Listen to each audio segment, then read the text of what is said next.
sebuah pendopo ruang terbuka yang langsung menghadap bebas. Terlihat ada dua orang yang duduk berhadapan sambil bermain sebuah permainan papan.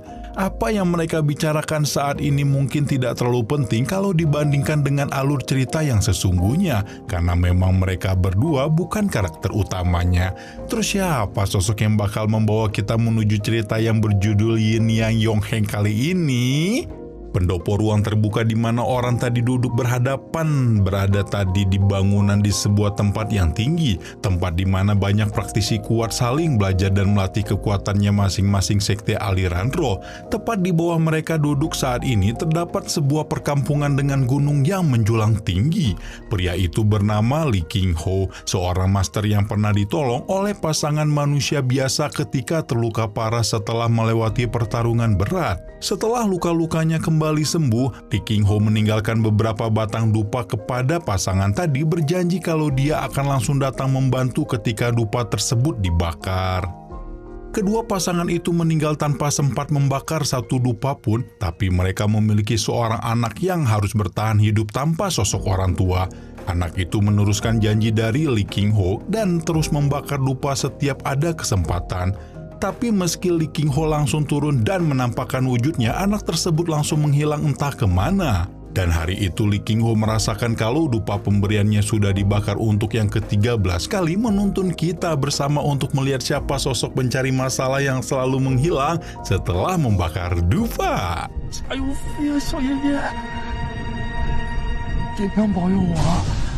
Ini dia karakter utama dari cerita ini, seorang pemuda polos namun luar biasa berbakat bernama Bai Xiaochun. Dia bukannya selalu iseng dan kabur setelah membakar dupa, tapi dia takut karena ada banyak petir yang muncul seakan ingin melahapnya dari langit. Pada hari itu Bai Xiaochun tidak turun dari gunung seperti biasanya, tapi bersembunyi di dekat pohon besar yang tumbuh di gunung.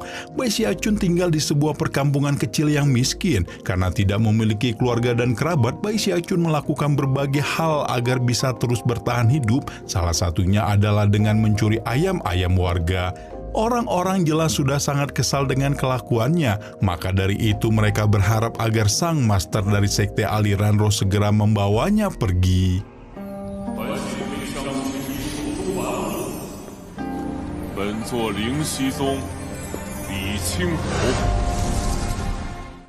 Sejak pertama kali dupa dibakar olehnya, Bai Xiaochun langsung mengharapkan pertemuan dengan Li King Ho selama 3 tahun 2 bulan, 13 hari dan 10 jam, alias kok bisa ya dia ngitung sebanyak itu? Bai Xiaochun tidak pernah merasakan kebahagiaan sebuah keluarga lengkap, namun dia bisa menganggap kalau Li King Ho sebagai pamannya sendiri. Karena tahu rasa sakit ditinggalkan kedua orang tua ketika masih sangat muda, Bai Xiaochun memiliki tekad untuk terus bereinkarnasi hingga bisa mencapai keabadian. Li King Ho sudah bertekad untuk memenuhi janjinya dan membantu orang tua Bai. Karena anak ini adalah bagian dari keluarga mereka, maka sang master itu akan membawanya ke sekte aliran roh sesuai dengan permintaan.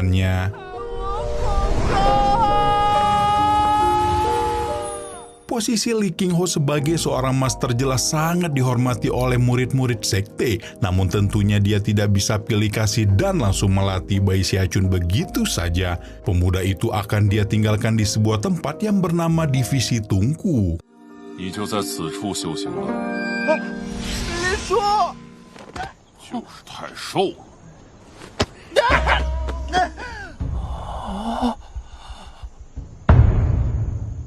Pria gemuk yang menyimpan pisau di pinggang tersebut adalah Zhang Dahai. Kali ini dia akan menjadi senior dari Bai Xiaochun di Divisi Tungku dan mengajarinya banyak hal.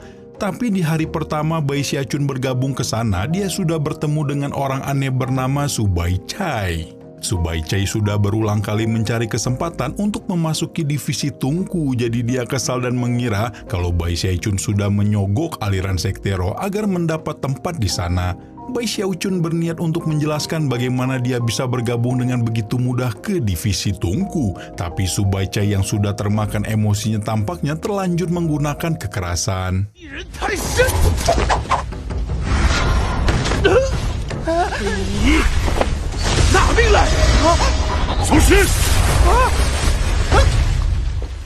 Bao Cai melemparkan tanda larangan dengan darahnya sendiri ke arah Xiao Chun. Karena saat ini dia masih sangat lemah dan belum memiliki pengalaman bertarung, tentu saja dia jadi sangat takut dan gemetaran. Zhang Dahai memang berjanji akan melindunginya selama di dalam divisi Tungku, tapi bukan berarti selama 24 jam penuh kan? Nah, divisi Tungku sesuai dengan namanya diberikan tugas untuk memasak makanan tetua sekte, termasuk juga murid-murid khusus yang berlatih di lingkaran dalam.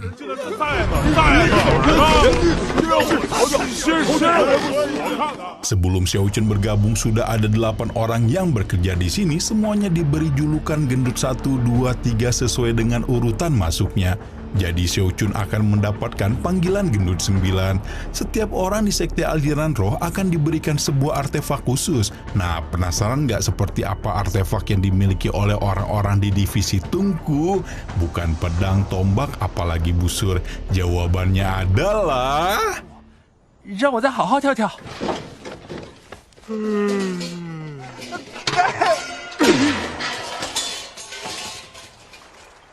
Xiao Chun akhirnya mendapatkan kuali miliknya sendiri dan jelas bukan sekedar artefak sembarangan. Bentuk dari kuali itu cukup unik karena memiliki pola seperti cangkang kura-kura. Kegiatan Xiao Chun pada hari ini sudah berakhir, seharusnya dia sudah tidur dan mempersiapkan pekerjaan untuk besok. Tapi pemuda itu masih terus kepikiran dengan ancaman pembunuhan dari Bao Cai tadi siang, jadi dia memilih untuk begadang dan mengingat kembali setiap perkataan seniornya. 既然离上座，把你交给火灶房。 Sekte aliran roh memiliki beberapa ranah kultivasi, di antaranya pengendali ki dengan 10 tahap perkembangan. Selanjutnya adalah ranah pembentukan pondasi yang hanya bisa didapatkan dengan keberuntungan. Murid-murid sekte rendahan seperti divisi Tungku hanya bisa belajar ranah pengumpulan ki sampai tahap 3. Kalau untuk mempelajari tahap 4-8 harus menjadi murid sekte luar dulu. Xiao Chun berusaha untuk menebus tahap pertama dari ranah pengumpulan ki pada malam itu, tapi tentu saja tanpa bekal yang cukup dia akan langsung gagal. Untungnya, pada malam itu pula Xiao Chun akan membuka jalan menuju keberuntungan terbesarnya.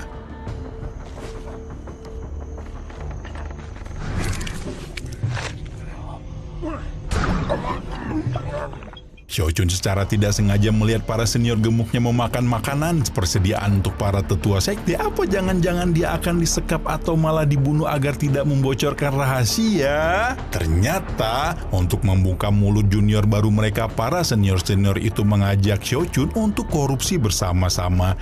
Mereka memaksa dia untuk memakan salah satu barang berharga, yaitu jamur roh ribuan tahun. Jadi mereka semua tidak bisa saling membocorkan rahasia malam ini kepada siapapun. Divisi Tungku adalah tempat mereka bekerja. Orang luar seperti Bao Cai tidak akan bisa masuk sembarangan ke dalam sini, sementara tetua sekte juga tidak mau repot-repot pergi ke tempat yang tidak penting. Setidaknya hal tersebut bisa membuat tindakan mereka tidak ketahuan oleh siapapun. Xiao Chun juga terbawa suasana dan langsung memakan persediaan sebanyak perutnya bisa. Namun tiba-tiba...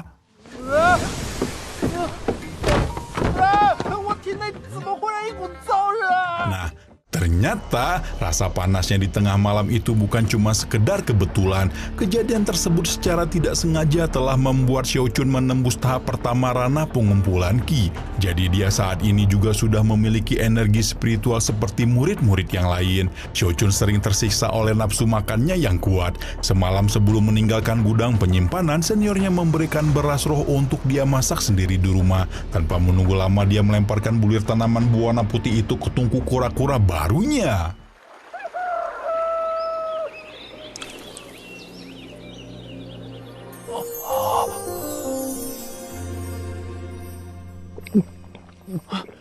Kabar mengenai penembusan ranah pengumpulan ki Xiao Chun langsung sampai ke telinga para senior. Mereka tidak menyangka kalau ada orang seberbakat ini di divisi pinggir. Xiao Chun berterima kasih karena menganggap kalau peningkatan kekuatannya berasal dari nasi roh yang dia makan. Tapi masalahnya beras atau nasi roh hanya makanan biasa yang mengandung energi spiritual, tidak ada efek spesial atau kekuatan tersembunyi di dalamnya. Sebuah benda berharga hanya bisa didapatkan melalui proses pemurnian. Ada 3 cara umum orang-orang sekte aliran roh melakukan pemurnian. Pertama adalah keahlian memurnikan obat, biasanya dilatih oleh orang-orang dari puncak awan bunga. BTW Li Qingho merupakan master yang berasal dari sana.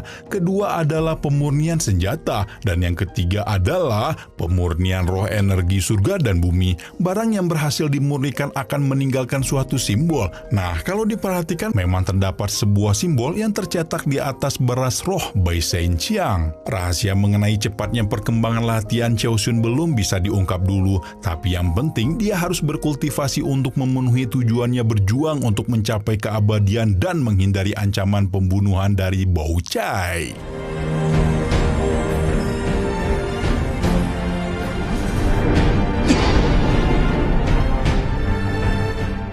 Xiao Chan terus berlatih sendirian tanpa keluar dari kamarnya. Para senior jadi khawatir karena pemuda itu tidak pernah mengeluarkan suara keributan apapun, hingga akhirnya di pagi hari terdengar teriakan keras dari kamar Xiao Chun. Ternyata pemuda itu memang berhasil melakukan proses pemurnian. Dia tidak hanya membuat sebuah pedang kayu berubah menjadi artefak level 2, tapi juga berhasil memurnikan kuali kura-kura yang dia dapatkan dulu. Masalahnya ternyata proses pemurnian menyedot usia dari seorang kultivator. Xiao Chun jadi kesal karena selama ini dia berlatih agar bisa menjadi abadi, bukan malah memperpendek sisa-sisa umurnya. Apalagi dia melakukan semua itu demi bertahan hidup dari ancaman Bao Cai, seorang pemuda aneh yang tiba-tiba datang dan mengganggu kedamaian barunya.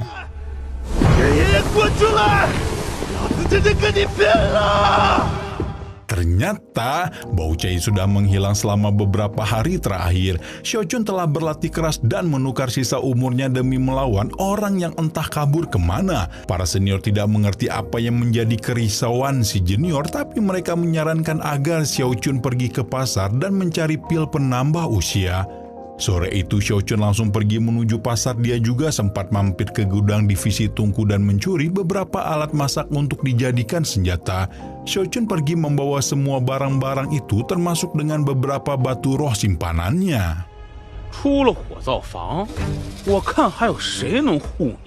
Ternyata Bao Cai tidak menyerah sama sekali. Dia sudah menunggu saat yang tepat agar Xiao Chun keluar dari pengawasan senior-senior gemuknya. Ditambah lagi pada hari itu dia membawa 2 sekutu dari divisi pengawasan.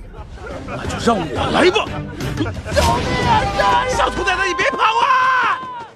Meski memiliki bakat besar sekalipun, masih mustahil bagi Xiao Chun untuk berhadapan dengan 3 orang sekaligus. Jadi dia memilih untuk segera kabur dari kejaran mereka semua. Para senior gemuk dari divisi tungku mencium rencana licik dari Bao Cai dan langsung bertindak. Tapi mereka tidak bisa ikut campur karena kemunculan divisi pengawas. Kedua orang itu sudah disuap oleh Bao Cai agar mendukung pertarungannya melawan Xiao Chun.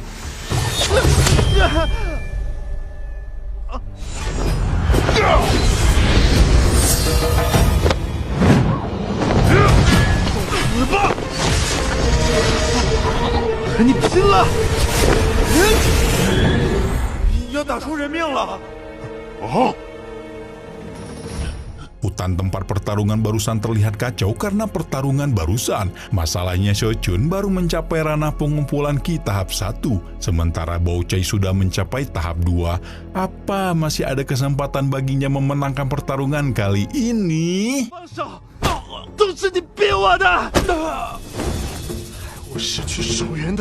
Setelah berhasil mengalahkan Bao Cai, tanda larangan di tangan Xiao Chan akhirnya menghilang. Para senior dan orang-orang dari divisi pengawas dibuat terkejut lagi dengan sebuah fakta baru.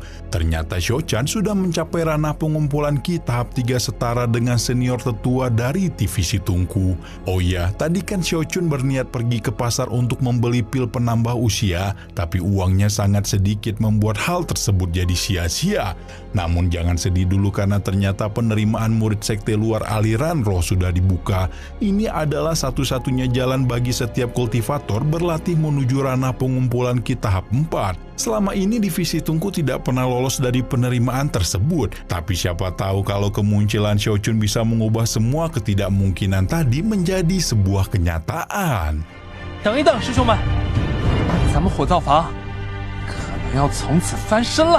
Kita langsung bergerak menuju tempat para peserta ujian saling berkumpul. Terlihat sudah banyak murid yang tidak sabar ingin berkompetisi dan mendapatkan tempat menjadi murid sekte luar. Beberapa saat kemudian muncul sebuah kereta kuda yang terlihat mahal. Di tempat itu siapa lagi yang bisa memamerkan kekayaan seperti ini selain dari orang klan Hou?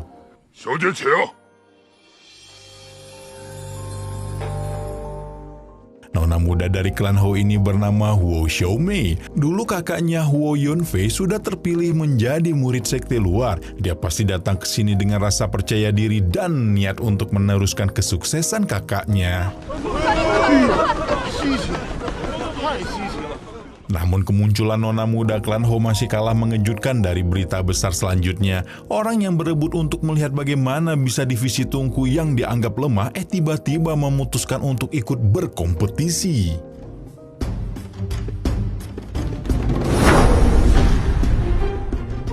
Ada banyak orang yang ikut dalam acara besar kali ini. Mereka harus melewati berbagai rintangan sebelum bisa diakui sebagai murid sekte luar. Ujian penerimaan ini akan diawasi oleh aula penegak hukum. Sebelumnya para senior berdiskusi soal ucapan Bai Xiaochun selaku ahli strategi mereka. Kompetisi kali ini akan berlangsung sangat sengit, namun ternyata Bai Xiaochun sudah menyiapkan rencana. Hal tak terduga yang pemuda itu pikirkan adalah strategi menunggu dan mengamati. Daripada membuang tenaga dan berlari sambil menghalangi satu sama lain, lebih baik menunggu orang lain lelah dan mengambil kesempatan. Tapi bukan berarti mereka harus diam tanpa berlatih sama sekali. Dan kali ini ujian penerimaan akan dilewati sesuai rencana.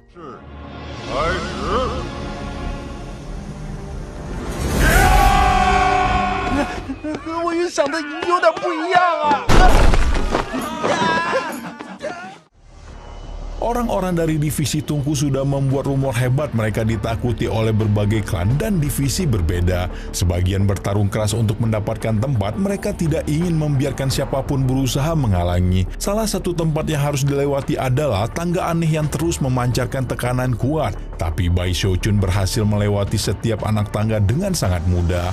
Bai Xiaochun sudah berlari lebih dulu meninggalkan seniornya. Saat ini mereka akan memasuki area perkebunan anggur. Senior gendut bertemu dengan Chen Fai dari aula pengawasan yang dulu bekerja sama dengan Bao Chai.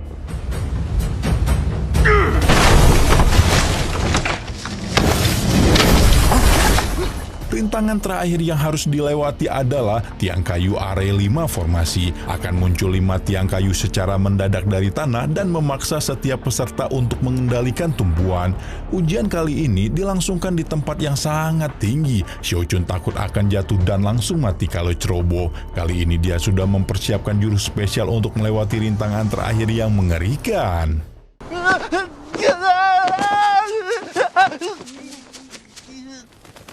Xiaochun benar-benar hampir jatuh, namun untungnya masih ada seekor burung yang menolong. Sayangnya mendadak burung tersebut pergi dan mengacaukan keseimbangan tumpuan.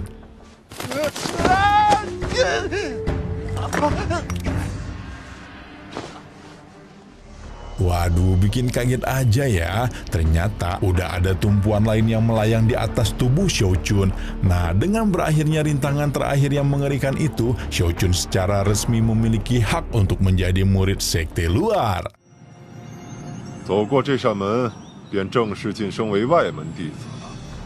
Xiaochun bersama para seniornya berhasil sampai ke depan gerbang masuk sekte luar. Mereka sudah mengamankan 3 posisi teratas dan menyingkirkan peserta-peserta lain. Namun dari sini rencana sebenarnya akan dimulai. Xiaochun sejak awal tidak berpikir untuk langsung masuk begitu saja menjadi murid sekte luar. Dia meminta izin kepada aula penegak hukum dan mengarang alasan kalau ada yang tertinggal ketika melewati anak tangga ini. 下一届再战吧。我还是舍不得火灶房，更舍不得那些朝夕相处的师兄弟。 Tiba-tiba dia bersandiwara dan berkata tidak rela meninggalkan senior-seniornya di divisi Tungku, tapi dia dan para seniornya di sini sudah berkorban banyak agar bisa lolos. Karena lebih mementingkan persaudaraan, Xiaochun berniat menjual 3 tempat untuk memasuki sekte aliran roh kepada siapapun yang mau membayar. Tempat kosong pertama akan dijual dengan 200 batu roh. Kalau dirupiahin nggak tahu sih bisa dapat berapa juta atau mungkin miliar. Tapi kayaknya jumlah itu banyak banget sampai para murid menganggap hal tersebut adalah pemerasan. Tapi coba pikirkan baik-baik, ini adalah jaminan kuat untuk menjadi murid sekte luar tanpa perlu bersaing dengan susah payah. Peserta lain yang juga baru sampai ikut mendengar pidatonya Xiao Chun yang menggelegar. Mereka semua sudah berangan-angan untuk menjadi murid sekte luar, jadi pada akhirnya semua peserta tadi memutuskan untuk saling mengadu kekayaan dan membeli 3 tempat tersebut. 这是我的全部财产，请让我去实现梦想吧！说得太好了。 Pria dari aula penegak hukum yang diutus untuk mengawasi ujian kali ini terlihat marah, namun dia mungkin harus menahan malu ketika Xiao Chun bertanya apakah ada aturan yang dia larang, tapi kayaknya nggak ada. Xiao Chun terlihat polos dan ceroboh, tapi ternyata dia sudah menghafalkan keseluruhan 386 peraturan yang ada di sekte aliran roh. Tidak ada satupun hal yang dia langgar dalam hal jual beli tempat menjadi murid sekte luar. Nah, karena tidak ada satupun peraturan yang dilarang, jual beli tempat akhirnya dilanjutkan kembali.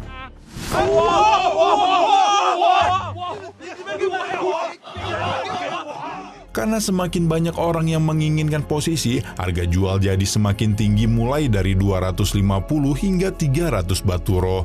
Tiba-tiba... 名额我要了，我10倍买下。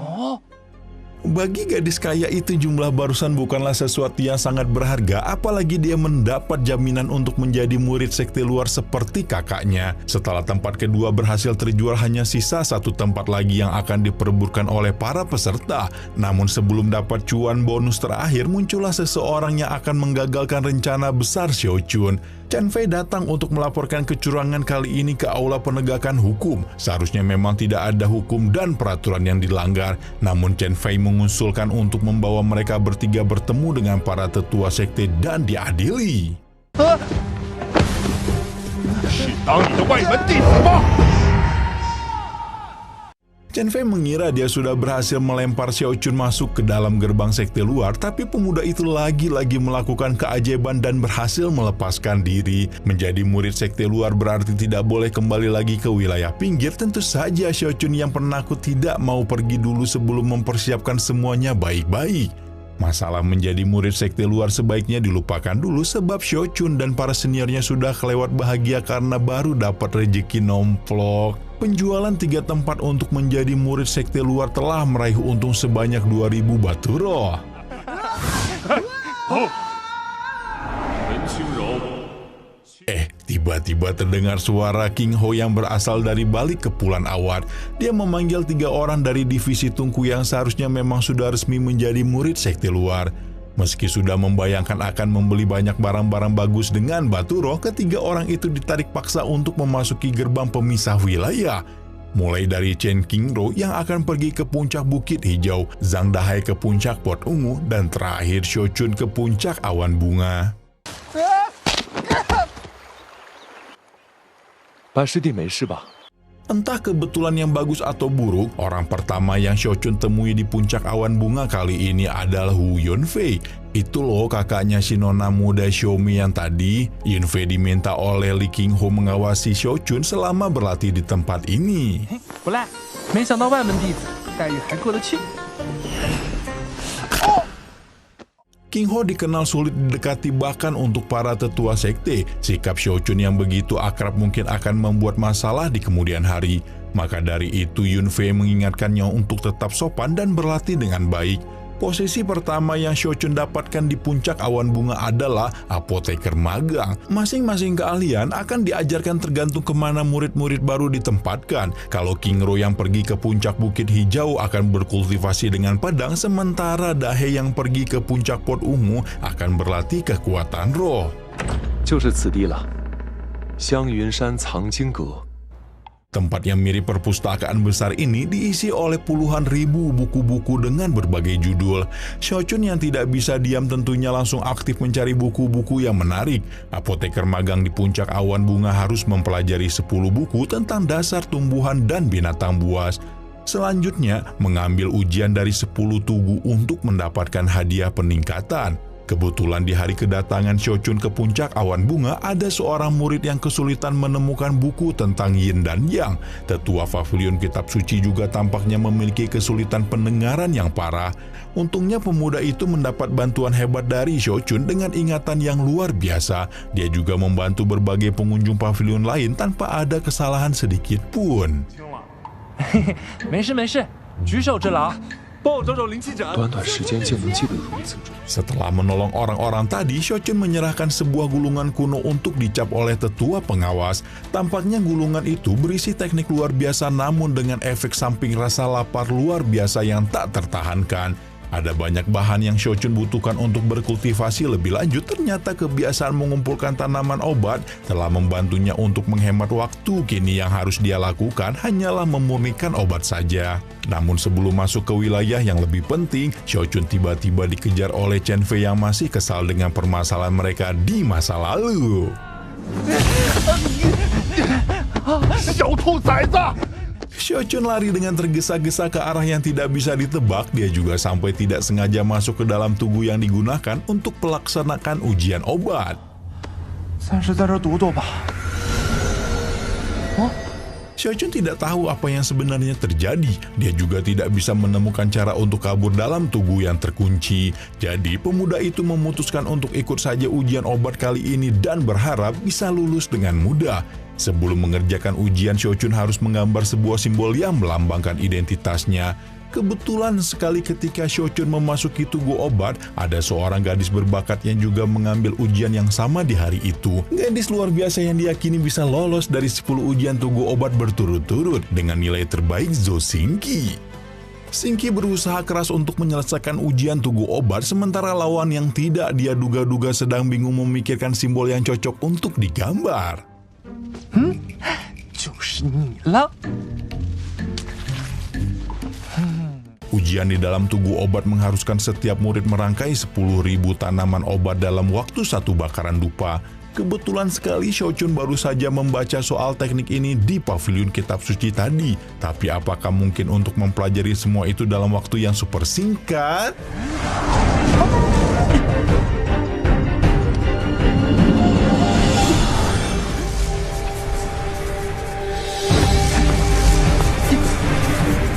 Karena semua orang menaruh perhatian ke tugu tempat Xingqi masuk, jadi tidak ada yang menyadari kalau Xiaochun juga sudah menyelesaikan ujiannya.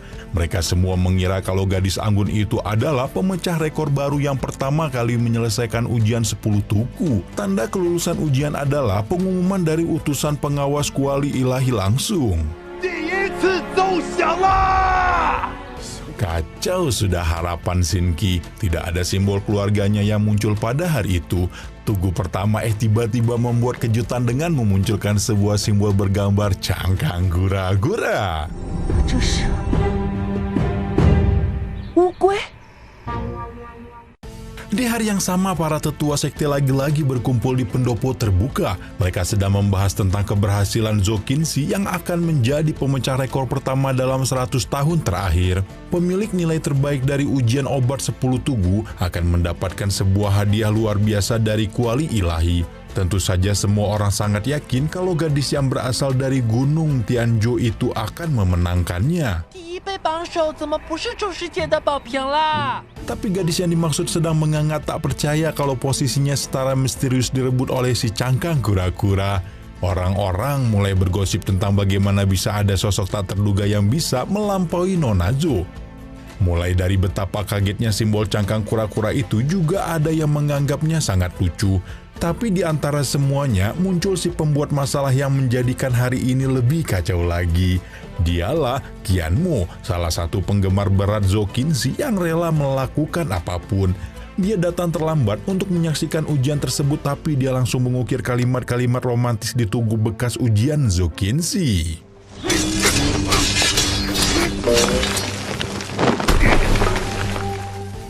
Zhou Qinxi tidak merespon apapun. Dia justru langsung masuk lagi ke dalam tugu untuk mengambil ujian ulang. Qianmo mengira kalau gadis yang dicintainya itu ngambek karena dia datang terlambat. Dia juga tidak mau mendengarkan penjelasan dari murid-murid lain yang berusaha memberitahu. 2103。Setelah satu batang dua terbakar lagi, Zokinsi keluar dengan keringat yang bersimbah. Dia baru saja menyatukan lebih dari 8.000 tanaman obat sekaligus, tapi ternyata masih belum cukup untuk mengalahkan si cangkang kura-kura. Ya jelas dong nggak mungkin bisa, soalnya rekor yang harus dipecahkan Zokinsi untuk melampaui si kura-kura adalah 9.000 tanaman obat. Gosip tentang kura-kura misterius itu jadi makin parah. Ada yang merasa kalau sosok di baliknya adalah seorang master yang sengaja turun ke sekte luar. Padahal orang yang dimaksud hanyalah seorang maling ayam yang doyan makan. 师妹呀，你别着急，我会再来的。一定是师妹弄错了。 Niat Bai Xiaochun untuk membeberkan identitasnya harus ditutup rapat-rapat. Dia takut kalau Qian Mo akan melakukan kekerasan kalau misalnya ketahuan nanti. Beberapa orang yang menganggap kalau tindakan Qian Mo sudah kelewatan, tapi mereka terpaksa berurusan dengan tinju besar dari kepalan tangan pria itu. 小王八线索的人，或者直接抓到本人的，无论生死。 Karena tidak ada jaminan kalau Huo Xiaomei akan selamat dari kemarahan Qian Mo, Bai Xiaochun langsung menariknya untuk kabur dari tempat itu. Huo Xiaomei tidak memiliki bakat hebat seperti kakaknya, dia juga masuk menjadi murid sekte luar dengan kekuatan uang. Maka dari itu dia jadi sangat iri dengan kemampuan si kura-kura mengalahkan Zokinsi. Pemilik nilai terbaik dari 10 tugu obat akan mendapatkan hadiah dari kuali ilahi. Bai Xiaochun tadinya berniat untuk tidak berurusan lagi dengan ujian tugu, tapi dia jadi tergiur karena cerita soal harta karun sekte. Bai Xiaochun langsung kembali ke rumah untuk berlatih dan membaca buku. Dia harus menyusun rencana agar bisa lulus dalam ujian 10 tugu dan menghindari kejaran Qian Mo. Ketika sedang fokus berat, tiba-tiba... 是你？小陈哥哥，我特地来感谢你的。 Sambil menemani Bai Xiaochun makan dan belajar, Huo Xiaomei mulai bercerita soal rangkaian kultivasi setelah ranah pengumpulan Qi, yaitu pembentukan pondasi. Ternyata, ketika seorang praktisi berhasil menerobos ranah pembentukan pondasi, mereka akan mendapatkan kenaikan umur hingga 100 tahun. Apapun yang berhubungan dengan keabadian dan umur panjang tentu membuat Bai Xiaochun jadi semangat. Tapi sebelumnya dia harus melewati ujian 10 tugu dan menghindari kejaran Qian Mo. 但眼下要做的第一件事情，就是通过石碑考核。 Kita berpindah lagi menuju pendopo terbuka tempat para tetua sekte berkumpul. Pembicaraan soal bagaimana Zokinsi akan memenangkan hadiah utama sekte berubah menjadi kemarahan. Mereka tidak terima kalau ada orang tanpa identitas jelas tiba-tiba berhasil membuat rekor baru. Muncul juga beberapa kecurigaan yang menyebut kalau ada kelompok tertentu yang sengaja membuat masalah. Mereka tidak menyangka kalau sosok yang dimaksud tidak lain dan tidak bukan hanyalah Bai Xiaochun seorang. Dan bukan cuma tugu pertama saja, Bai Xiaochun terus-menerus memecahkan rekor baru dan menyalakan simbolnya di setiap tugu. 短短数月，竟突破了9杯。 Pada akhirnya hanya tersisa tugu terakhir yang belum dimasuki oleh Bai Xiaochun. Kelihatannya dari jauh tempat tersebut tidak dijaga oleh orang-orang yang curiga, tapi sebenarnya ada begitu banyak orang yang berkumpul untuk menjebaknya secara bersama-sama. Di sana juga ada Zokinsi yang penasaran, tapi dia tidak datang untuk ikut melampiaskan kemarahannya kepada si kura-kura.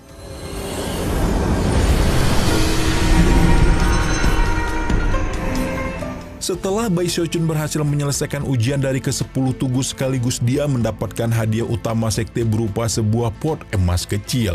Tak berapa lama kemudian pintu tugu dibuka dengan banyak orang yang sudah menunggu dengan waspada. Tiba-tiba sebuah cangkang kura-kura terlempar keluar dan mengalihkan perhatian semua orang. Kemudian Xiaochun tanpa pikir panjang langsung kabur dari kejaran orang-orang. 小乌龟跑了！ Harusnya pemenang dari ujian 10 tugu obat akan mendapatkan pujian dan kehormatan, tapi dia malah dianggap sebagai penjahat dan menjadi target kemarahan semua orang. Nggak semua sih. Ketika Bai Xiaochun sedang bersembunyi dan mengamati dari jauh, di sisi lain juga ternyata ada Huo Xiaomei dan orang-orang dari puncak awan bunga yang membela si kura-kura kecil. Mereka bahkan memang tidak segan-segan membuat keributan dengan saling baku hantam. Untungnya di waktu yang sangat tepat, Li Qinghuo datang untuk meleraikan pertikaian tadi. Bai Xiaochun segera memanfaatkan kesempatan untuk kabur secepat mungkin, tapi dia malah terjatuh dan berakhir di sebuah kandang ayam. 我的丹药，啊！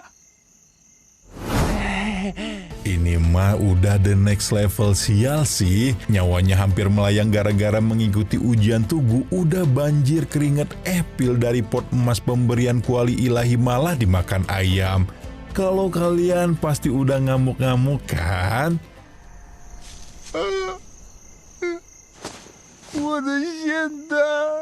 Nah, karena hal yang sudah terjadi tidak bisa dikembalikan lagi, Xiaochun hanya akan melanjutkan kehidupan latihannya seperti biasa di sekte aliran roh. Walaupun rasa penyesalan masih tersimpan di dalam hatinya, tapi apa boleh dibuat. Untungnya setelah beberapa bulan terjadi, orang-orang juga sudah tidak peduli lagi dengan masalah kura-kura kecil yang misterius. Kali ini, Xiaochun lebih fokus menanam bambu di pekarangan rumah sekaligus lanjut meningkatkan kultivasinya yang sudah sampai ke ranah pengumpulan ki tahap 4.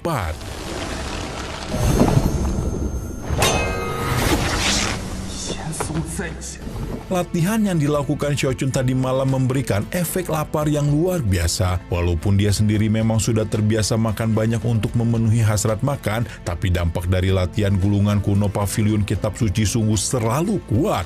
Xiaochun jadi teringat kalau semua kesulitan ini harus dia lalui karena si ayam sialan yang mencuri pil berharganya. Pelan-pelan pemuda itu memikirkan sebuah rencana besar yang mungkin akan melibatkan keseluruhan sekte. Dia akan balas dendam sambil menculik setiap ayam di tempat ini untuk memuaskan nafsu laparnya.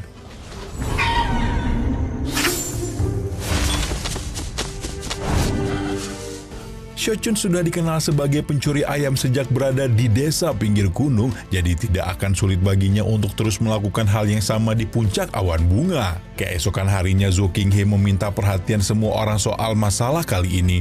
Beberapa murid mengira kalau ayam-ayam yang hilang mungkin dicuri oleh musang, tapi ada juga yang yakin kalau kejadian ini disebabkan oleh orang dalam sekte. Puncak awan bunga dipimpin oleh Master Li Qingho, sementara Zhou Qinsu adalah salah satu murid paling berbakatnya. Gadis itu tidak mau menyulitkan gurunya dengan masalah merepotkan seperti ini, jadi dia meminta tolong kepada semua orang untuk mengungkap kasus pencurian ayam. Dia juga akan memberikan liontin giok bagi siapapun yang berhasil menangkap pencuri ayam misterius. Di belakang barisan orang-orang, Bai Xiaochun menjadi khawatir kalau dia akan terjebak masalah yang rumit. Dia akhirnya memikirkan sebuah rencana untuk memanfaatkan keributan kali ini. Tapi sebelum sempat berbicara, seorang pemuda berambut coklat mengusulkan idenya lebih dulu. Menurutnya akan lebih baik apabila ayam dibagi ke dalam beberapa kelompok dan diawasi ketat. Kelompok mana yang kehilangan ayam pastilah merupakan komplotan si pencuri itu sendiri. Ide tersebut mungkin terdengar bagus, tapi Xiaochun tentu tidak akan membiarkan orang lain mendahuluinya. Menurutnya ide tersebut justru akan membuat fitnah semakin merambat di antara semua murid puncak awan bunga, padahal pencurinya masih berkeliaran di sekitar mereka. Jadi, Xiaochun menyarankan agar mereka semua membentuk sebuah tim penyergap. 联合一切可以联合的力量，成立周师姐抓贼小队。 Kemampuan Xiaochun dalam meyakinkan semua orang benar-benar hebat. Bahkan Zhou Qinsu sampai memberikannya posisi sebagai kapten dari tim penyergap yang baru saja dibentuk itu. Nah, sialnya orang-orang dari puncak awan bunga tidak tahu kalau sosok yang paling mereka percaya justru adalah sang pencuri. Karena Xiaochun sudah menjadi seorang kapten tim penyergap, dia semakin menjadi mudah untuk menemukan celah ketika melakukan pencurian ayam. 得手。 真是令人失望。 Loh, apa Xiaochun sudah langsung ketahuan di malam pertamanya menjabat sebagai kapten? Dia yang sudah terlalu malu akhirnya membalikan badan dan mengaku kepada Zhou Qinsu. Ternyata gadis itu sedang memarahi murid-murid lain yang tertidur ketika menjalankan misi menjaga. Sementara Xiaochun yang kaget tidak bisa menyembunyikan ayam yang dia pegang, untung saja pemuda itu sangat cerdas dan licik. Dia berpura-pura terluka seakan baru saja diserang oleh pencuri ayam. 还是不敌那歹人。 Zhou Qinsu menghampiri kapten tim penyergap yang dipercayainya itu. Meski pencuri ayam masih belum terungkap, dia sangat menghargai Xiaochun yang masih bangun ketika semua orang tertidur. Zhou Qinsu pun rela memberikan liontin gioknya kepada Xiaochun secara cuma-cuma. Semenjak kejadian itu, kepercayaan orang-orang terhadap Xiaochun semakin meningkat. Dia jadi makin parah dalam melakukan aksi pencurian ayam sekaligus menipu orang-orang.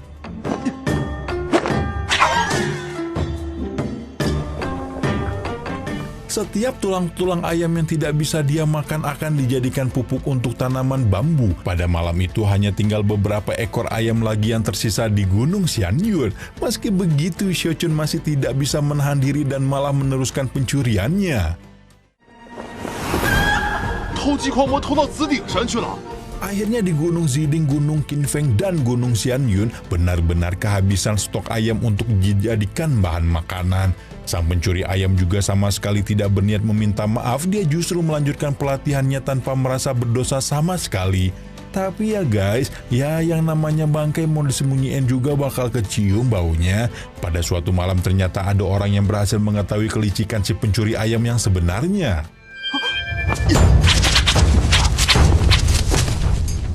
Xiaochun benar-benar tidak tahu siapa yang baru saja menyerangnya, tapi dia malah menemukan kalau kulitnya bahkan tidak terluka sama sekali setelah pertarungan barusan. Ini berarti kultivasi kulit abadi Xiaochun sudah meningkat menjadi kulit besi. Tapi mungkin hal itu belum bisa menyelamatkannya dari sang malaikat maut yang sudah mengincar dari belakang. 不少苦吧。 Li Qinho tahu kalau tahapan awal dari kultivasi pembentukan keabadian gulungan kuno memiliki dampak rasa lapar yang hebat. Xiaochun bukan orang kaya yang bisa membeli makanan dalam jumlah yang sangat banyak. Tapi bukannya berubah menjadi kurus, Xiaochun justru menjadi gembul dan berat badannya bertambah. Meski Xiaochun terus mengelak kalau dia adalah si pencuri ayam yang selama ini meresahkan puncak awan bunga, tapi alibi tersebut tidak bisa dipertahankan lagi setelah barang bukti tulang-tulang ayam dikeluarkan.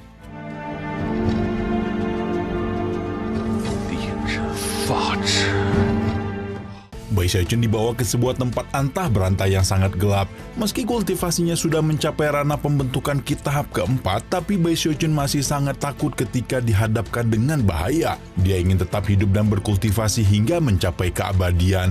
Pemuda itu memohon kepada Li Qinho untuk memberinya kesempatan terakhir, meski sebenarnya sang master enggan untuk menuruti keinginannya. Tapi ini adalah jalan yang akan memperbaiki masa depan Xiaochun sendiri. Dia mau pemuda itu mengikuti kompetisi Xiaobi 2 bulan lagi di Gunung Xianyun. Xiaochun tidak memiliki pilihan selain menerima dan lolos ke peringkat 5 besar atau dia akan dihukum dan harus tinggal di lembah ular ini. 你要么进入前5，要么就在万蛇谷安享晚年。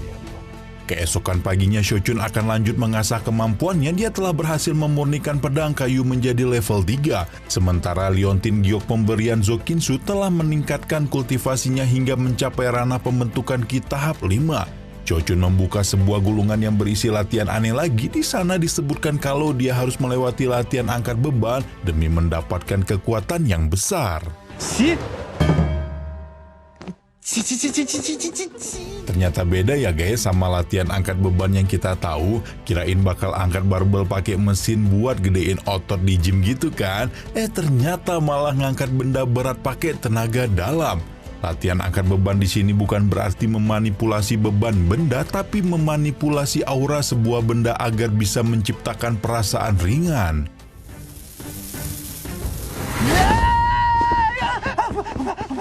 Xiaochun merasa kekuatan dasarnya saat ini sangatlah lemah, jadi dia memutuskan untuk menebang beberapa bambu untuk ditukar dengan pil penguat Qi. Setiap hari, pemuda itu terus mengulangi kegiatan yang sama tanpa pernah menyerah.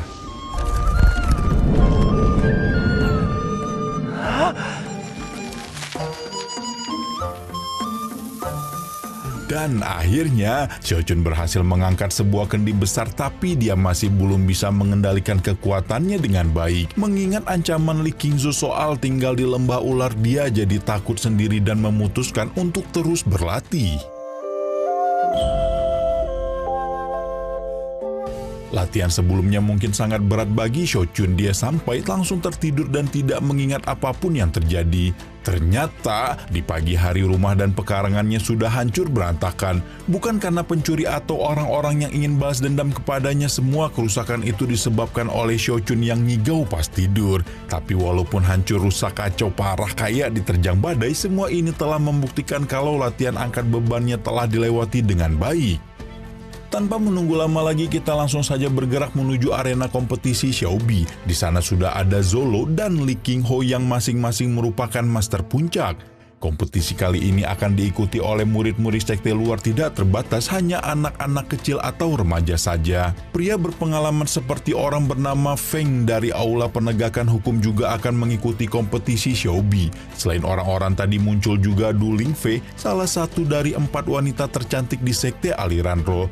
Selain penampilannya yang menawan, sikapnya juga sangat sopan dan hormat kepada orang lain. Zolo merasa kalau jumlah peserta yang datang sudah cukup untuk membuat kompetisi ini dimulai. Tapi tentu saja Li Qingho belum akan setuju sebelum orang yang dia daftarkan muncul. Saat ini, Xiaochun baru saja kembali dari pasar setelah membeli begitu banyak pil penambah umur. Dia juga membeli banyak jimat pelindung diri agar keamanannya tetap terjaga.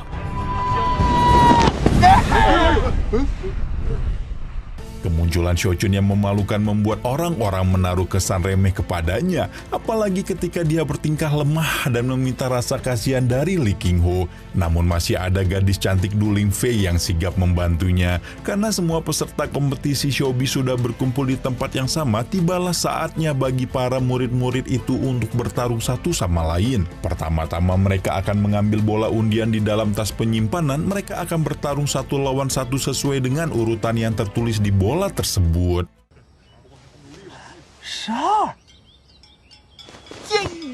Xiaochun mendapat urutan ke-12 yang berarti dia akan bertarung pada giliran terakhir.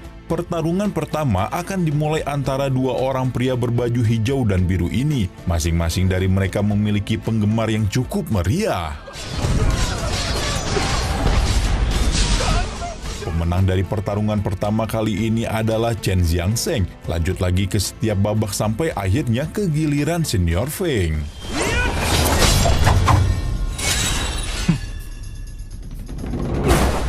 Pertarungan kelima berlangsung antara Du Lingfei melawan pendekar kapak kembar mata ganda.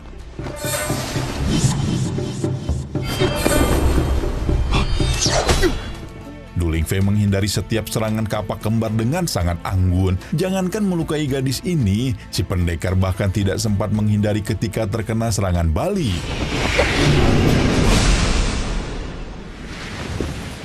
Zolo begitu kagum dengan penampilan Du Lingfei, dia sangat yakin kalau gadis itu akan mulai masuk ke babak final dengan sangat mudah. Selanjutnya adalah giliran peserta nomor 11 dan 12. Peserta 11 sudah tiba duluan di arena menunggu lawannya Xiaochun. Tapi orang yang dimaksud justru berniat kabur dengan alasan pipis. Xiaochun membawa kuali cangkang kura-kura untuk melindungi tubuhnya. Dia benar-benar takut kalau sampai terluka dan mungkin bisa mati karena kehabisan darah.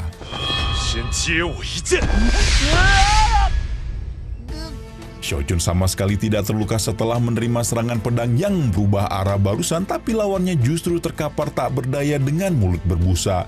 Para penonton tidak menganggap pertarungan ini dengan hasil yang adil. Tidak ada juga batasan seperti apa senjata yang boleh dibawa oleh peserta. Kalau orang lain sampai membawa pedang kapak dan tombak, kenapa Xiaochun tidak boleh membawa sebuah kuali nasi goreng? Tapi karena orang-orang terus protes tanpa mau menerima hasilnya, Zolo akhirnya meminta Xiaochun untuk melepaskan semua senjata yang dia bawa.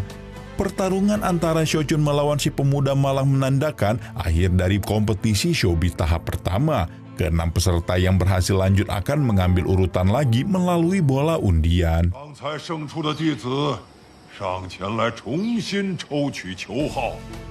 Orang yang mendapat urutan pertama adalah Senior Feng Yan, sementara lawannya adalah Xiaochun yang sejak tadi gemetar ketakutan. Kalau Xiaochun langsung menyerang dari depan, dia pasti akan ditebas dan berakhir mati di tempat. Kalau dia mengunci pergerakan Feng Yan dari belakang, dia pasti akan dibanting. Xiaochun sudah memikirkan berbagai cara agar pokoknya bisa selamat. Dia terlalu fokus sampai tidak menyadari kalau Feng Yan sudah berniat menyerangnya lebih dulu.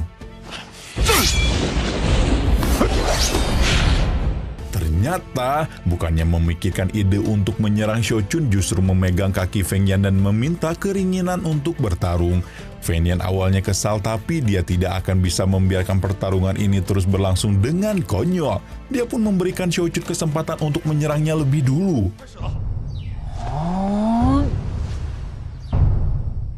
Xiaochun sudah menghabiskan waktu selama 2 jam penuh hanya untuk bergaya. Feng Yan juga tidak mau berlama-lama dan langsung menyerang dengan kekuatan penuh. 都快2个时辰了。师兄，你不是答应先让我也招的吗？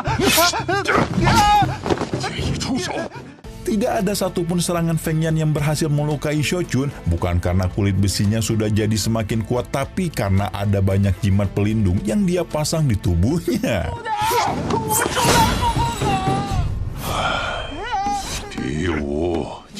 Feng Yan juga tampaknya sudah muak dipermainkan selama berjam-jam. Dia pun memutuskan untuk menggunakan jurus andalan yang hanya muncul ketika dia sudah sangat serius.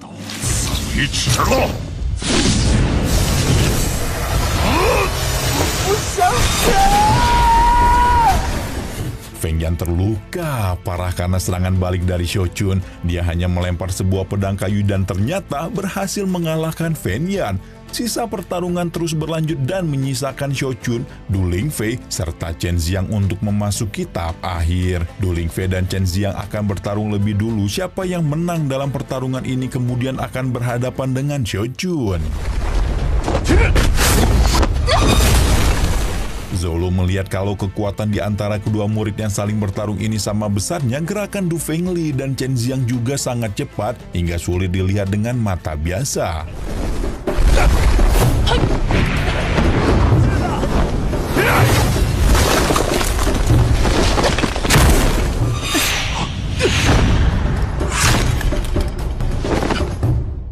Du Lingfei menghentikan tangannya tepat sebelum menyentuh leher Chen Xiang. Dengan begini dia berhasil memasuki babak final dan tinggal berhadapan dengan Xiaochun saja.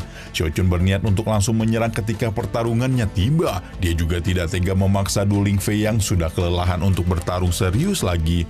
Tapi bukannya berterima kasih, gadis itu justru menganggap ucapan Xiaochun sebagai penghinaan.